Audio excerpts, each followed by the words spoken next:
السلام علیکم ورحمۃ اللہ وبرکاتہ. کیا حال ہے سب کا؟ الحمد للہ. نحمده ونصلی علی رسولہ الکریم. اما بعد فاعوذ باللہ من الشیطان الرجیم. بسم اللہ الرحمن الرحیم.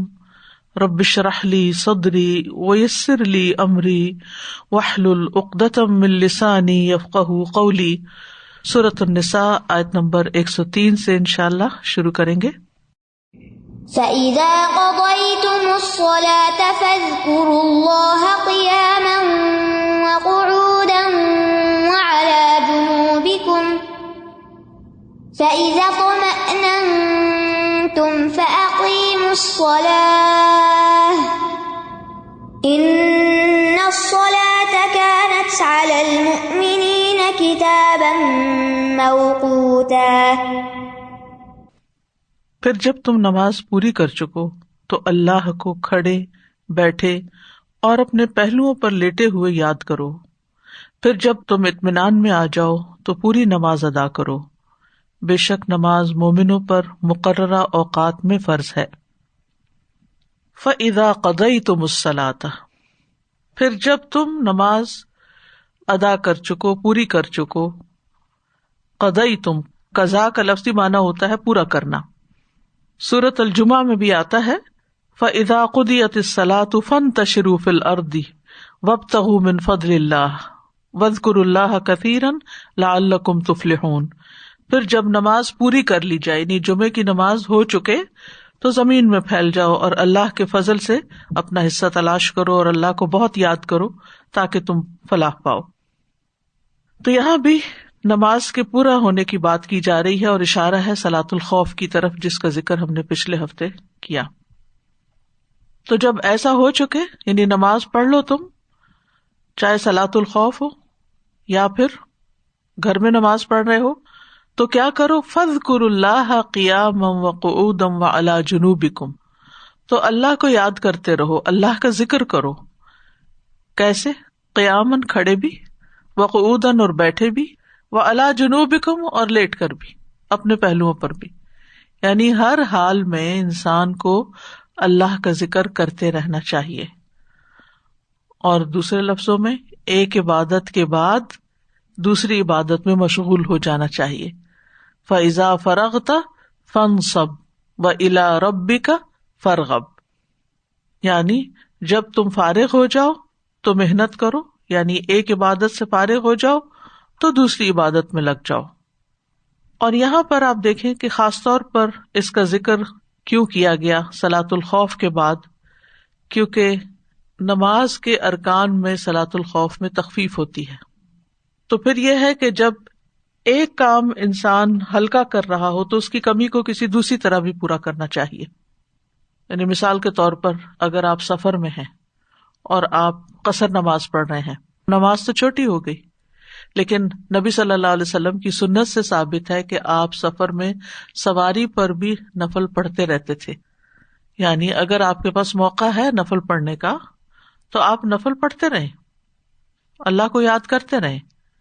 یا قرآن کی تلاوت کا موقع ہے یا ذکر کا موقع ہے تو انسان کو یہ نہیں سوچنا چاہیے کہ بس میں اب فارغ ہوا، میری ڈیوٹی پوری ہوئی، پڑھ لی میں نے نماز، اب میں اپنی دنیا کی طرف راغب ہو جاؤں. فَإِذَا فَرَغْتَ فَانصَبْ وَإِلَىٰ رَبِّكَ فَارْغَب. رب کی طرف رغبت کرنی ہے نہ کہ دنیا کی طرف رغبت کرنی ہے. دنیا تو ہماری ایک ضرورت ہے نہ کہ شوق ہونا چاہیے کہ دنیا ہمارا شوق بن جائے یا دنیا سے اتنی محبت ہو کہ ہم رب کا ذکر بس واجبی سا کریں، بس حاضری لگوا کے فوراً آ جائیں اور یوں سمجھیں کہ جیسے کسی قید سے چھوٹے. یہ نہ ہو. پھر اسی طرح یہ ہے کہ صلاۃ الخوف کیونکہ جنگ میں پڑھی جاتی ہے، خوف کے حالات میں پڑھی جاتی ہے تو اس میں اللہ کی مدد کی زیادہ ضرورت ہوتی ہے انسان کو عام دنوں کی نسبت.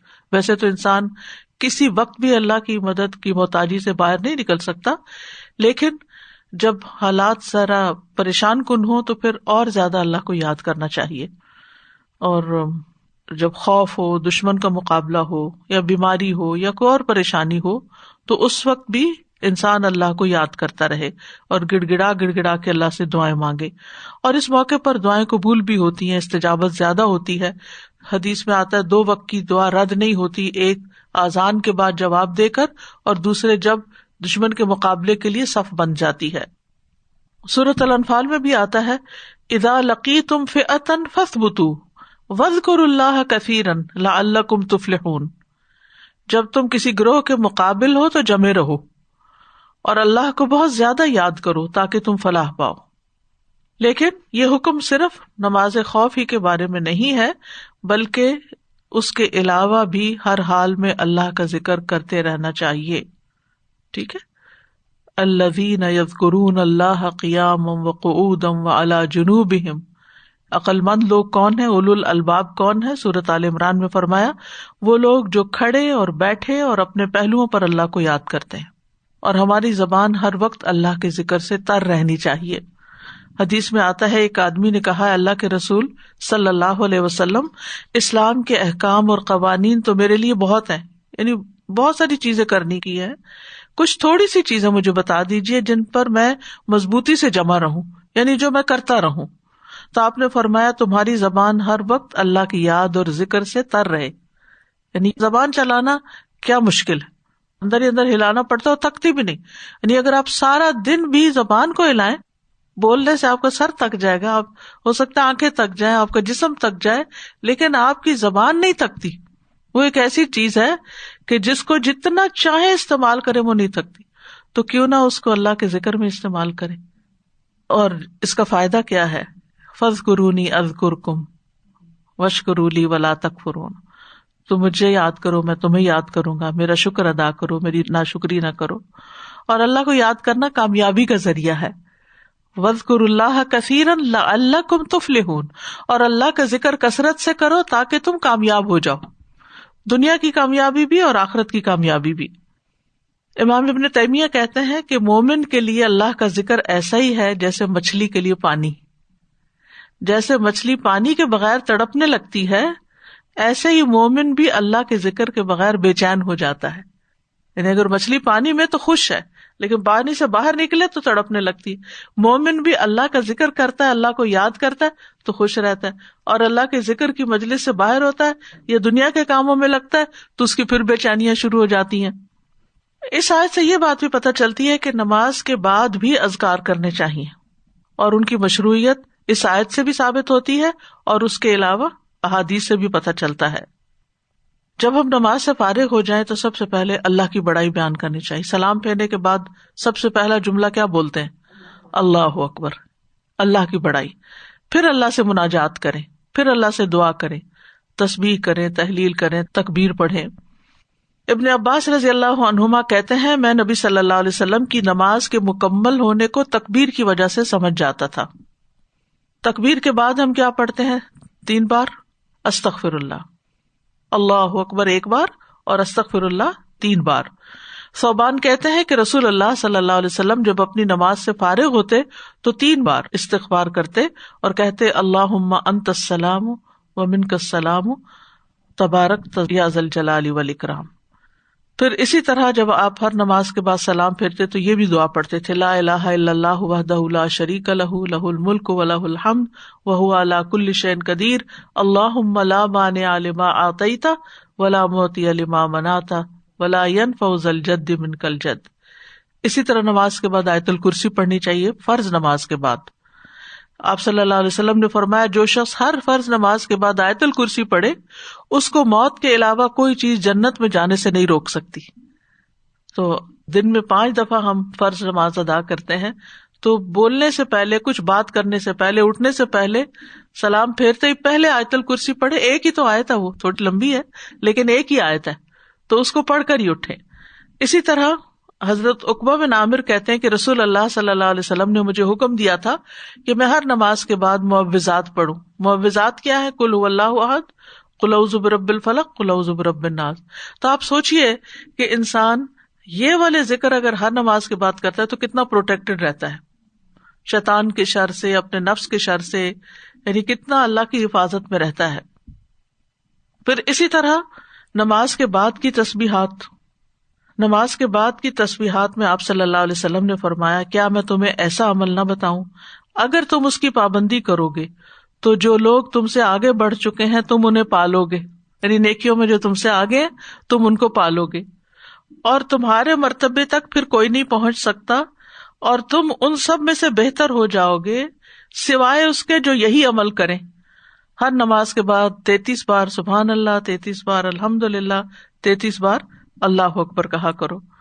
اور ایک اور روایت میں آتا ہے کہ یہ کلمات 33 بار کر کے 100 کا عدد پورا کرنے کے لیے لا الہ الا اللہ وحدہ لا شریک لہ لہ الملک و لہ الحمد وہو علی کل شیء قدیر، اگر یہ 7 کلمہ کہہ لیا جائے تو اس شخص کے سارے گناہ معاف ہو جاتے ہیں، اگرچہ سمندر کی جھاگ برابر۔ تو آپ دیکھیے 1.5 منٹ لگتا ہے یہ تسبیحات پڑھنے میں، یعنی 1 سیکنڈ میں آپ سبحان اللہ سبحان اللہ، تو 30 سیکنڈ میں آپ 33 بار آرام سے پڑھ لیتے ہیں، پھر 33 بار اسی طرح۔ تو میں نے ایسے بیٹھ کے تو کیلکولیشن کی ٹائم کی، تو 1.5 منٹ سے ذرا سا اوپر، تو 1.5 منٹ نہیں کیا ہم نکال سکتے جس کا اتنا بڑا فائدہ ہے۔ اور یہ پڑھ کے اس کے بعد لا الہ الا اللہ 1 مرتبہ وہ پڑھنا کافی ہے۔ اور پھر یہ ہے کہ اگر 33 بار نہیں پڑھ سکتے تو کم از کم 10 بار ہی پڑھ لیں۔ حدیث میں آتا ہے نبی صلی اللہ علیہ وسلم نے فرمایا 2 خصلتیں یا 2 عادتیں ایسی ہیں کہ اگر کوئی مسلمان بندہ ان کی پابندی کر لے تو جنت میں داخل ہوگا، اور وہ بہت آسان ہے، مگر ان پر عمل کرنے والے بہت کم ہیں۔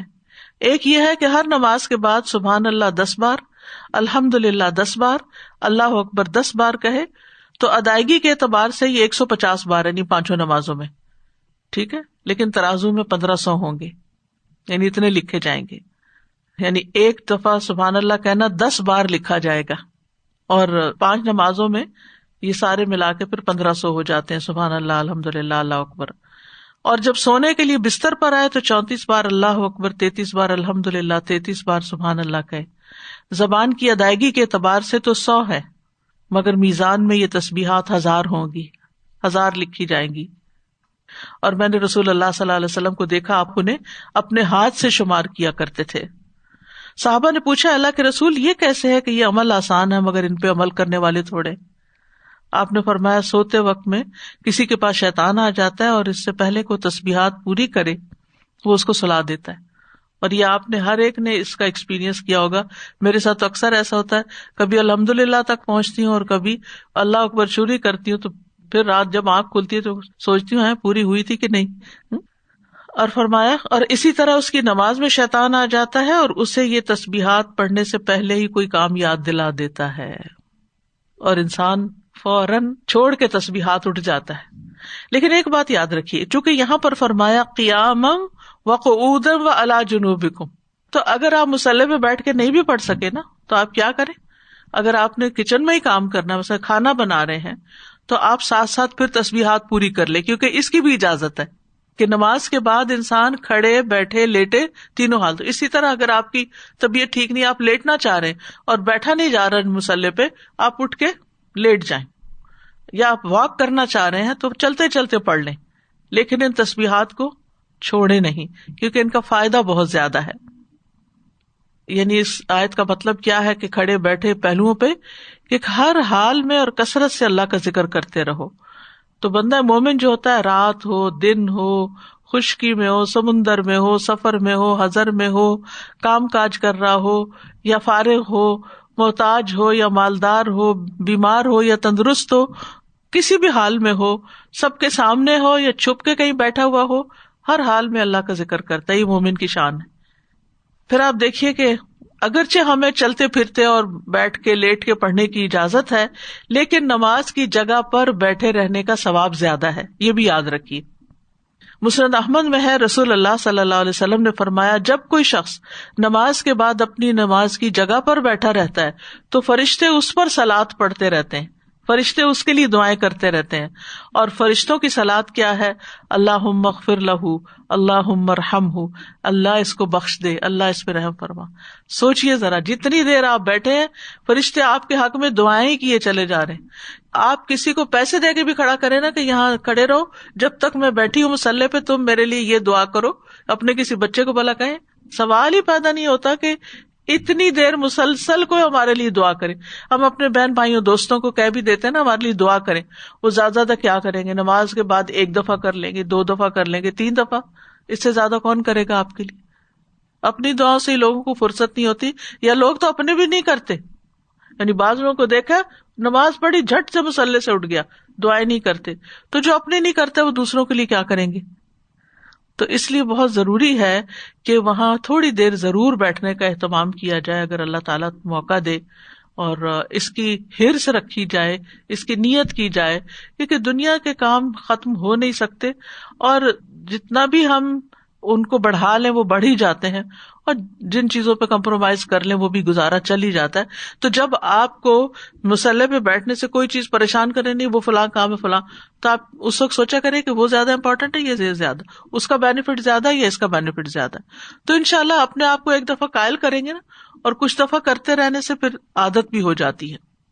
پھر فرمایا فَإِذَا اطْمَأْنَنْتُمْ فَأَقِيمُوا الصَّلَاةَ, پھر جب تمہیں اطمینان ہو جائے, خوف کی حالت دور ہو جائے, اور تمہارا سفر وغیرہ وہ سب ختم ہو جائے, تو نماز قائم کرو.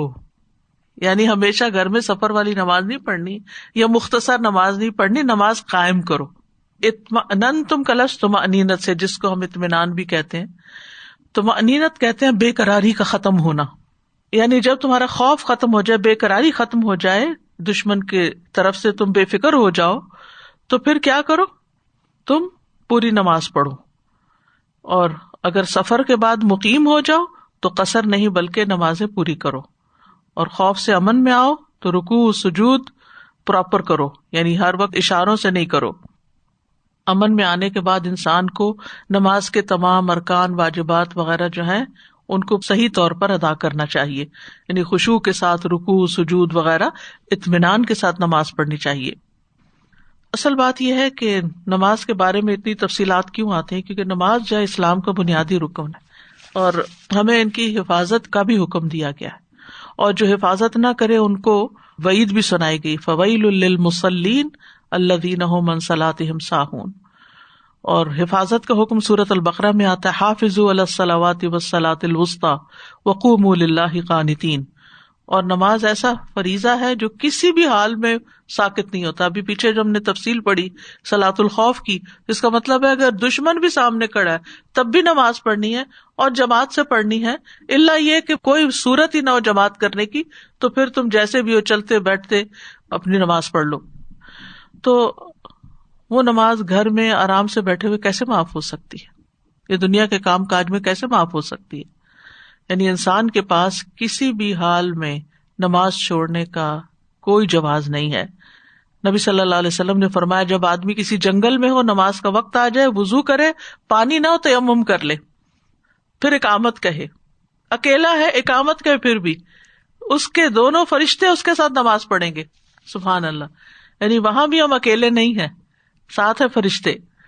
اگر اس نے اذان بھی دی, اقامت بھی کہی, تو اس کے ساتھ اللہ کے بڑے بڑے لشکر نماز پڑھیں گے جن کے کنارے دکھائی نہ دیں گے. یہ فضیلت ہے نماز پڑھنے کی. یعنی آپ اکیلے بھی نماز پڑھ رہے ہیں تو لشکر ہیں آپ کے ساتھ. اور اگر کسی وجہ سے نماز چلی جائے, سوتے رہ گئے, یا بیماری ہے, یا پتہ ہی نہیں چلا, وقت نکل گیا, کبھی بھول بھی گیا انسان, تو ایسی صورت میں انسان فوراً اس کو ادا کرنے کی فکر کرے.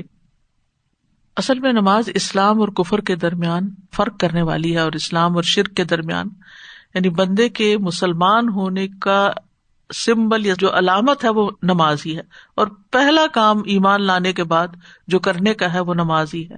اور نماز کا چھوڑنا دین چھوڑنا ہے. ابن مسعود کہتے ہیں, جس نے نماز چھوڑی اس کا کوئی دین نہیں. قیامت کے دن پہلا سوال اسی کا ہوگا, نجات کا ذریعہ یہی ہوگا.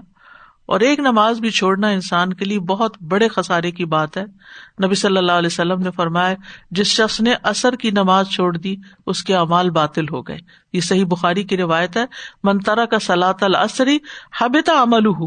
ہم عمل کتنی مشکل سے کماتے ہیں, کبھی ذکر کرتے ہیں, صدقہ خیرات کرتے ہیں, اور کئی کام کرتے ہیں, اور نماز چھوڑ دیں تو اس نماز کی وجہ سے باقی اعمال بھی برباد ہو جائیں گے, فائدہ نہیں ہوگا, کیونکہ نمازوں کی وجہ سے پکڑ ہو جائے گی. تو اس لیے بہت ضروری ہے کہ نمازوں کا حساب رکھا جائے, اور توجہ کے ساتھ اور پوری تاکید کے ساتھ ان کو مکمل کیا جائے. ان الصلاۃ کانت علی المؤمنین کتابا موقوتا.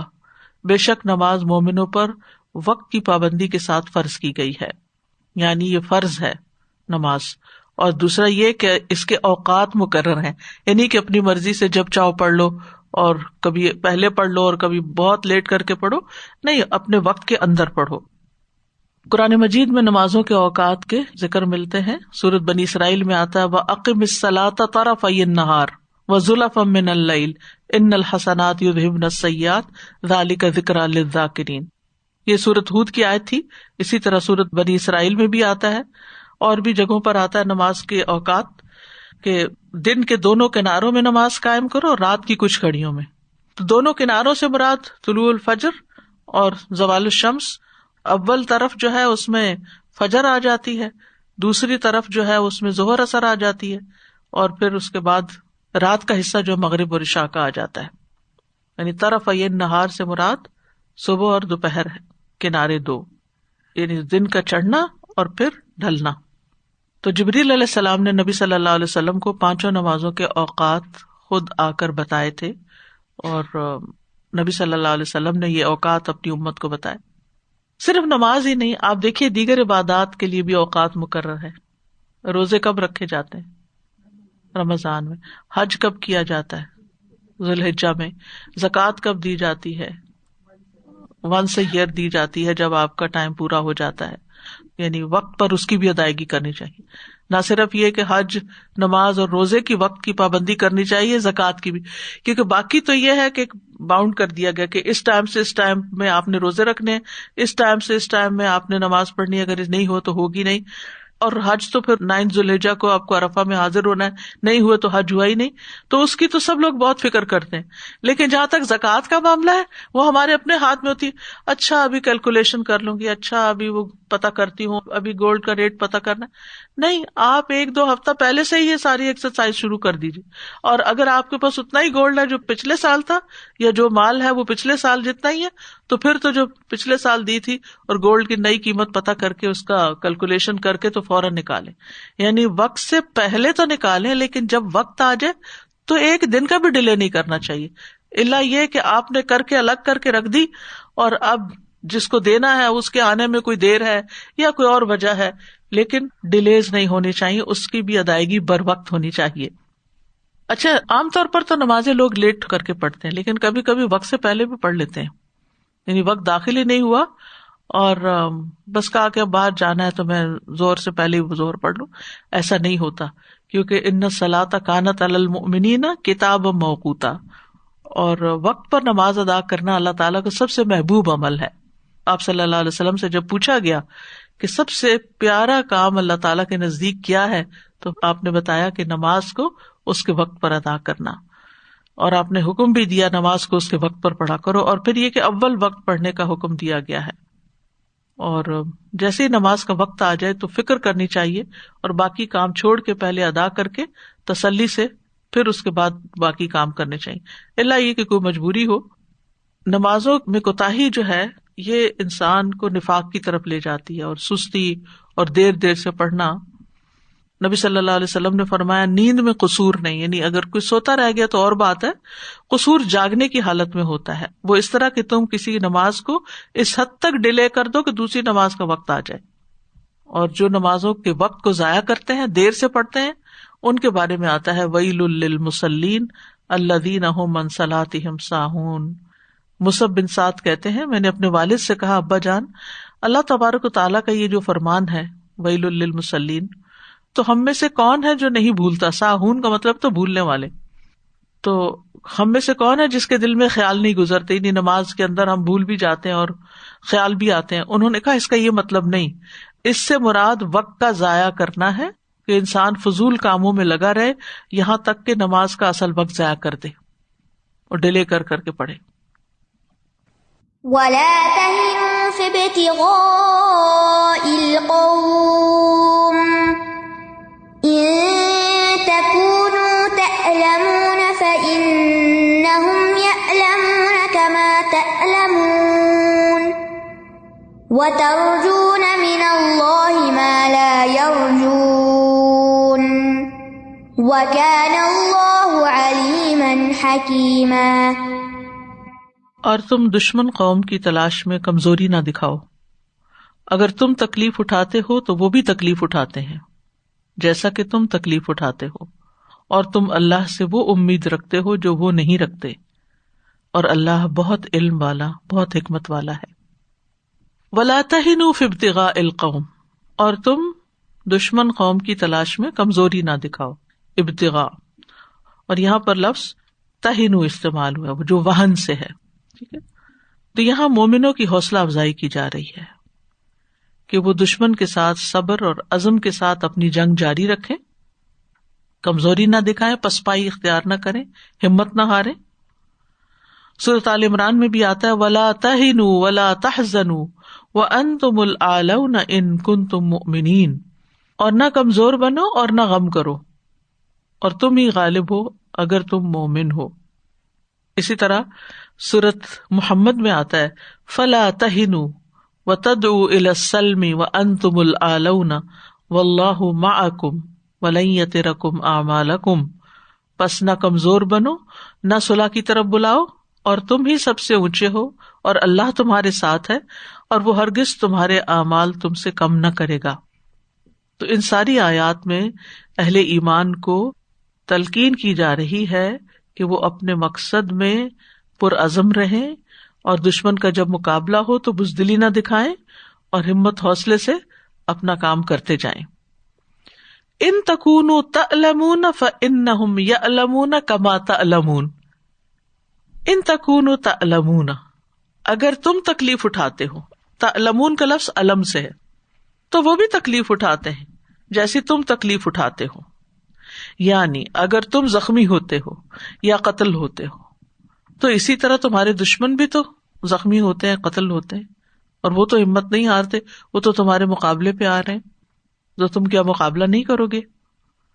یعنی جنگ تو سب کے لیے مشکل لاتی ہے، صرف اہل ایمان کے لیے نہیں، جو بھی کوئی جنگ لڑتا ہے اس کے ساتھ ایسا ہی ہوتا ہے۔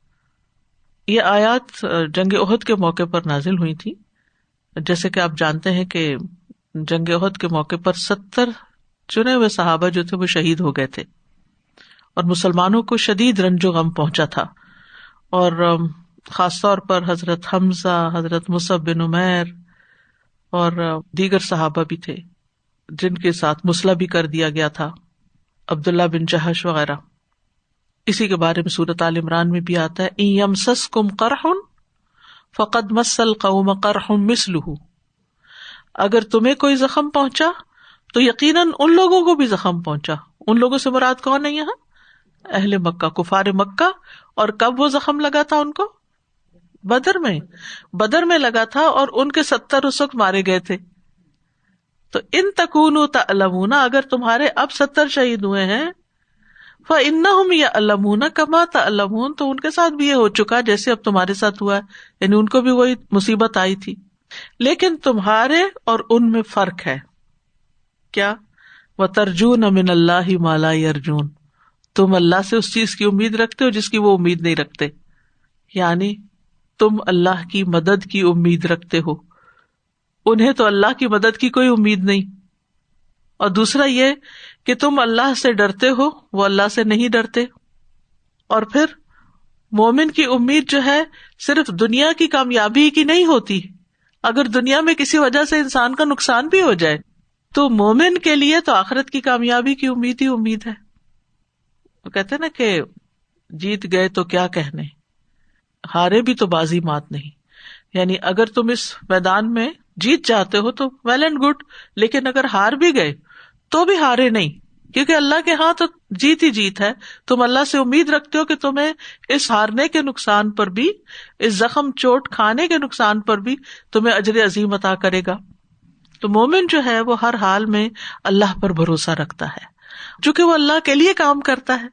اگر اس کام سے اس کو دنیا میں کوئی اپریسیشن مل جاتی ہے، کوئی شکریہ کہہ دیتا ہے، یا کوئی تعریف، کوئی بینیفٹ ہو جاتا ہے اس کو، تو جس کی وہ توقع نہیں رکھتا تو بھی ٹھیک ہے، لیکن اصل چیز یہ ہے کہ اس کو اگر دنیا میں کسی نیک کام پر کوئی نتیجہ نظر نہیں آتا کسی بھی طرح کا، تو بھی اس کا کوئی نقصان نہیں۔ اب کتنے پیغمبر ہیں جن پر کوئی ایک بندہ بھی ایمان نہیں لایا، کسی کے ساتھ 1، کسی کے ساتھ 2، کسی کے ساتھ 5۔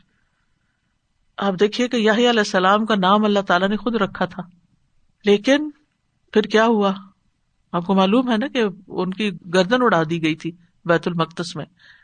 پھر زکریا علیہ السلام جن کی دعا قبول ہوئی تھی، کس طرح ان کو آرے سے چیر دیا گیا تھا، حالانکہ یہ اللہ کے بڑے محبوب تھے، بڑے قریب تھے، مقرب تھے.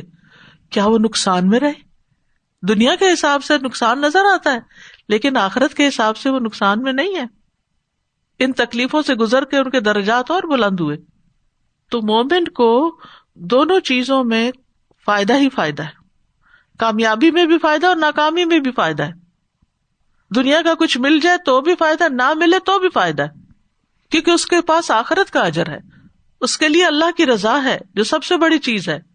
وَرِضْوَانُ اللَّهِ اکبر، اس کے لیے جنت ہے جس جیسی کوئی چیز دنیا میں ہے ہی نہیں.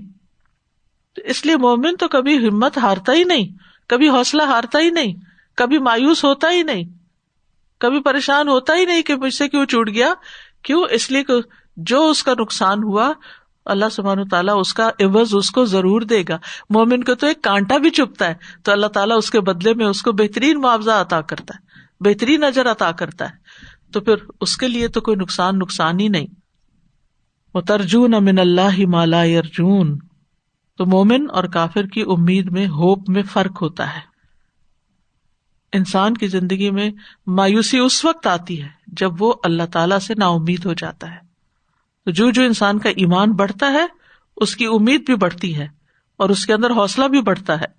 لیکن اگر انسان صرف دنیاوی مقاصد کے لیے کام کرتا ہے اور وہ دنیا کا مقصد پورا نہیں ہوتا تو اس کے حوصلے پست ہو جاتے ہیں، وہ پھر اپنے آپ کو ہی ختم کر دیتا ہے.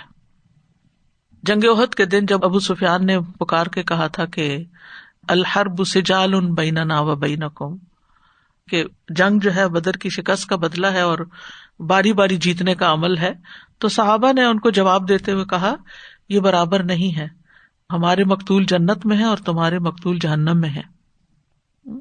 تو اللہ کے راستے میں تو اگر انسان زخمی بھی ہوتا ہے تو قیامت کے دن اس طرح اٹھایا جائے گا کہ اس کے زخم سے جو خون جاری ہوگا اس کا رنگ تو خون جیسا ہوگا لیکن خوشبو مسک جیسی ہوگی. یہ صحیح بخاری کی روایت میں آتا ہے. مجاہد کے لیے 2 وعدے ہیں، اگر غازی ہیں تو بھی اجر ہے اور شہید ہیں تو بھی اجر ہے. وَكَانَ اللَّهُ عَلِيمًا حَكِيمًا، اور ہے اللہ علیم و حکیم. کانا کیوں آیا ہے؟ استمرار کے لیے. اس کا یہ مطلب نہیں کہ کانا تھا، اللہ تعالیٰ تھا، نہیں، وہ ہے، ہمیشہ رہے گا. تو آیت کے اختتام میں اللہ تعالیٰ کے ان 2 ناموں کا ذکر کیا گیا ہے، یعنی اللہ ہمیشہ سے تمہارے اور ان کے حالات جانتا ہے، اور اللہ تعالیٰ کا جو بھی فیصلہ ہوتا ہے وہ حکمت پر مبنی ہوتا ہے، یا جس چیز کا وہ حکم دیتا ہے یا وہ منع کرتا ہے کسی چیز سے تو وہ سب حکمت پر مبنی ہے. تو مومنوں کو کیا کرنا چاہیے کہ اللہ کے راستے پہ چلتے رہیں، گامزن رہیں، استقامت اختیار کریں تاکہ اللہ تعالیٰ کی رضا پالیں. اللہ تعالیٰ کے احکامات جو ہیں وہ قرآن مجید میں ہم دیکھتے ہیں کہ شرعی احکامات ملتے ہیں، اور اس کے علاوہ قدری یا کونی احکامات ہوتے ہیں جو انسان کی زندگی موت سے متعلق ہوتے ہیں. یہ دنیا میں جتنے بھی چیزیں ہیں، اور قرآن مجید میں بھی کونی معاملات کا ذکر ہے، جیسے سورۃ یوسف میں یوسف علیہ السلام کے بھائیوں میں سے ایک نے کہا تھا فلن ابرح الارض حتی یأذن لی ابی او یحکم اللہ لی. یہ اللہ کا حکم شرعی حکم نہیں تھا، یعنی اللہ جو میرے بارے میں فیصلہ کر دے، یہ قدری یعنی قدر سے متعلق فیصلہ تھا. اور دوسرا شرعی حکم ہوتا ہے، جیسے سورۃ الممتحنہ میں آتا ہے ذالکم حکم اللہ یحکم بینکم، یہ اللہ کا فیصلہ ہے جو تمہارے درمیان فیصلہ کرتا ہے. سورۃ المائدہ میں آتا ہے ومن احسن من اللہ حکما لقوم یوقنون، اللہ سے بڑھ کر بہتر فیصلہ کرنے والا کون ہے؟ ان لوگوں کے لیے جو یقین رکھتے ہیں. پھر قرآن مجید میں آتا ہے الیس اللہ بأحکم الحاکمین. تو اللہ تعالیٰ کے ہر فیصلے میں حکمت ہے، یعنی یہ حکمت کی وضاحت میں بات کر رہی ہوں کہ اللہ کا فیصلہ چاہے کونی ہو، قدری ہو یا پھر شرعی ہو، جو شریعت کے احکامات بھی اللہ تعالیٰ نے دیے ہیں وہ سارے کے سارے فائدوں پر مبنی ہیں، اور جو ہمارے بارے میں اللہ تعالیٰ فیصلہ کر دیتا ہے کسی بھی چیز کا، کس چیز کا، کسی بیماری کا، کسی تکلیف کا، صحت کا، اولاد دینے کا، اولاد نہ دینے کا، اولاد کے نیک ہونے کا، اولاد کے نیک نہ ہونے کا، یا کوئی بھی چیز، تو وہ مومن کے حق میں بہتر ہی ہوتا ہے، اسی میں بہتری ہوتی. انسان کو سمجھ نہیں آتی تو انسان صبر نہیں کرتا، لیکن حقیقت یہ ہے کہ اللہ علیم اور حکیم ہے، وہ زیادہ جانتا ہے کہ ہمارے حق میں بہتر چیز کیا ہے. تو اس آیت میں نماز کے بعد کے ذکر کی اہمیت پتہ چلتی ہے، اور یہ کہ نماز کے بعد بیٹھ کر لازمی طور پر ذکر کرنا شرط نہیں ہے، کریں تو افضل ہے، اور یہ کہ نماز اپنے وقت کی پابندی کے ساتھ پڑھنی چاہیے. اور پھر یہ کہ مسلمانوں کو کمزوری دکھانے کی ممانعت ہے، اور مومن اور کافر میں فرق ہے، دونوں کی امید میں فرق ہوتا ہے، دونوں کے یعنی زندگی کا جو آؤٹ لک ہے، زندگی کے بارے میں اس کی سوچ ہے، وہ فرق ہوتی ہے. مومن کے نزدیک نفع اور نقصان کا معیار مختلف ہوتا ہے دوسرے لوگوں کے نسبت. وہ ناکامی کو بھی ناکامی نہیں سمجھتا، اگر ناکام بھی ہوتا ہے تو اس پر بھی اس کو فائدہ ہی ہوتا ہے. اور پھر یہ کہ اللہ تعالیٰ کی 2 صفات کا ہمیں پتہ چلا، اور یہ صفات ہمیشہ سے ہیں اور ہمیشہ رہیں گی. یعنی ایسا نہیں کہ کبھی ماضی میں اللہ حکمت والا تھا، علم والا تھا، وہ ہمیشہ سے ہی ہے.